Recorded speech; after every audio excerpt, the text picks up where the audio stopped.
School society Delhi గుర్తింపుతో కేంద్ర రక్షణ మంత్రిత్వ శాఖ ఢిల్లీ వారి ఆధ్వర్యంలో ఎన్టీఆర్ జిల్లా కేతనకొండ నేతాజీ సైనిక్ స్కూల్ ఏర్పాటు చేశారు. 2025-26 విద్యా సంవత్సరం 5 నుంచి 12వ తరగతి వరకు అడ్మిషన్లకు ప్రారంభించారు. ఇక్కడ చదువుకునే విద్యార్థులకు సిబిఎస్ఈ రక్షణ రంగంలో ప్రవేశానికి శిక్షణ ఇవ్వనున్నారు. విద్యార్థులకు 8 ఎకరాల్లో అత్యాధునిక భవనాలు, రన్నింగ్ ట్రాక్, వివిధ క్రీడల్లో శిక్షణ ఇస్తామని, బాలికలకు అన్ని క్రీడల్లో తర్ఫీదు ఉంటుందని Netaji Sainik school society organizing secretary Lingam Sudhakar Reddy తెలిపారు. మాజీ సైనికులు చదలవాడ బాబు రాజేంద్ర ప్రసాద్ స్కూల్ నిర్మాణానికి స్థలం, భవనాలు విరాళంగా ఇచ్చారని Netaji Sainik school society member doctor CL Venkatrao చెప్పారు.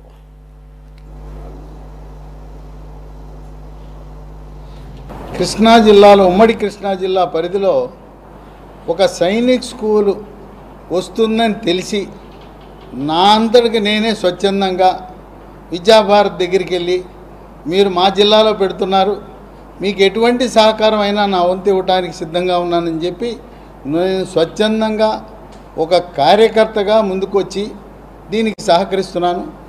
విద్యాభారతి వారు 3 రాష్ట్రాలకి ఆర్గనైజింగ్ సెక్రటరీగా ఉన్న లింగం సుధాకర్ రెడ్డి గారి యొక్క సూచనల మేరకు ఈ రాష్ట్రంలో ఉండే 4 సైనిక్ స్కూళ్ళు నా సహచర బృందంలో ఇక్కడ శంకర్రావు గారు ఉన్నారు, వారు ఈ కమిటీలో ఉన్నారు. వారు కూడా సైనిక్ స్కూల్ పూర్వ విద్యార్థి.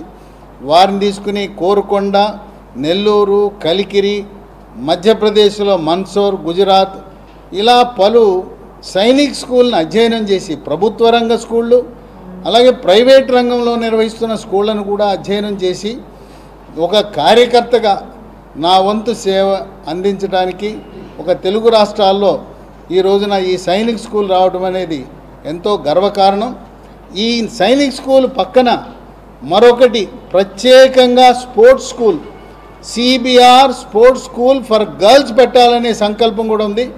అన్నీ కలిసి వస్తే వచ్చే విద్యా సంవత్సరానికి కేవలం ఆడపిల్లలకి ఈ సైనిక్ స్కూల్లో సైనిక శిక్షణతో పాటు గుర్రపు స్వారీలు, రైఫిల్ షూటింగు, విలువిద్య ఇలాంటి ప్రత్యేక శిక్షణా కార్యక్రమాలు, స్విమ్మింగ్తో పాటు వారి ఆకాంక్ష ఈ సైనిక్ స్కూల్ నుంచి దేశంలో అంతర్జాతీయంలో క్రీడల్లో రాణించే విధంగా అన్నీ కూడా స్పోర్ట్స్ అథారిటీ ఆఫ్ ఇండియా ప్రమాణాలతో volleyball, kho kho, hockey, football, cricket ఇలాంటి క్రీడలను ప్రోత్సహించి వారి ఆలోచన చాలా బాగా నచ్చింది నాకు. ఒక వాలంటీర్గా స్వచ్ఛందంగా సిబిఆర్ ప్రసాద్ గారితో కలిసి స్పోర్ట్స్ స్కూల్ కూడా వచ్చే విద్యా సంవత్సరానికి అక్కడ కేతనకొండ ఒక పవిత్రమైన భూమిగా తయారయ్యేలా ప్రయత్నం చేస్తున్నాం. ఈ నేతాజీ సైనిక్ స్కూల్కి ఆర్గనైజింగ్ సెక్రటరీగా ఉంటున్నాను. అట్లనే విద్యాభారతి ఈ కర్ణాటక, తెలంగాణ, ఆంధ్రప్రదేశ్కి ఆర్గనైజింగ్ సెక్రటరీగా ఉన్నాను. ఈ ఆంధ్రప్రదేశ్లో విద్యాభారతి పేరుతోటి సుమారుగా ఒక 180 స్కూల్స్, అందులో కొన్ని కాలేజెస్ కూడా ఉన్నాయి రాష్ట్ర వ్యాప్తంగా. ఈ కేతనకొండ దగ్గర విజయవాడకి సమీపంగా ఉన్నటువంటి కేతనకొండలో సిబిఆర్ ప్రసాద్ గారు 8 ఎకరాల భూమిని, అందులో ఉన్నటువంటి భవనాల్ని వారు విద్యాభారతికి దానంగా ఇచ్చారు. వారు రిటైర్డ్ ఆర్మీ పర్సను. ఇదివరకు అక్కడ సిబిఆర్ అకాడమీ అని చెప్పేసి అక్కడ చాలా కాలం విద్యాలయం నడిపారు, స్పోర్ట్స్ ఇతరత్ర.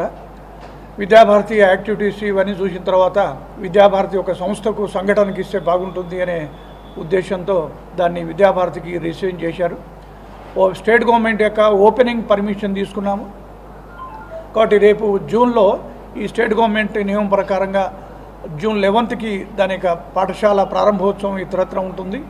అడ్మిషన్స్ మాత్రం ఇప్పటి నుంచే ప్రారంభమవుతాయి. దానికి సంబంధించి డోమ్ స్కూల్కి సంబంధించి ప్రిన్సిపల్ కూడా ఇంటర్వ్యూకి వచ్చాడు, అతను కూడా జాయిన్ కావాల్సింది. కొంతమంది స్టాఫ్ను కూడా రిక్రూట్ చేసుకున్నాము. అక్కడ భవనము, తయారీ ఇతరత్ర ఇవన్నీ కూడా తయారయ్యాయి.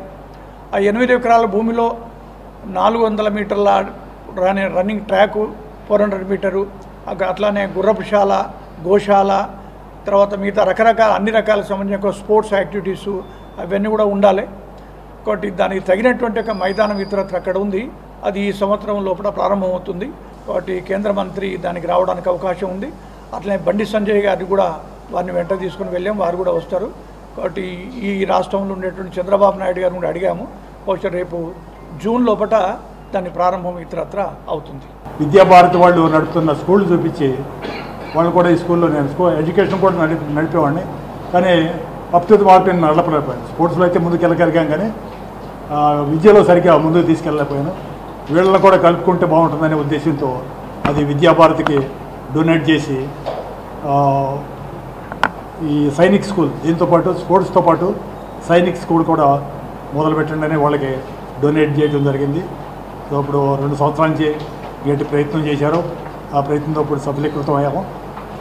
శాంక్షన్ కూడా వచ్చింది కాబట్టి ఈ ప్రాంతానికి ఒక మంచి సైనిక్ స్కూల్ కూడా క్రీడా పాఠశాలతో పాటు ఒక సైనిక్ స్కూల్ కూడా ఈ ప్రాంతానికి రాబోతుంది. ఇది ఈ ప్రాంత ప్రజలంతా కూడా దీన్ని ఉపయోగించుకుని ముందుకెళ్తారని ఆశిస్తున్నాను.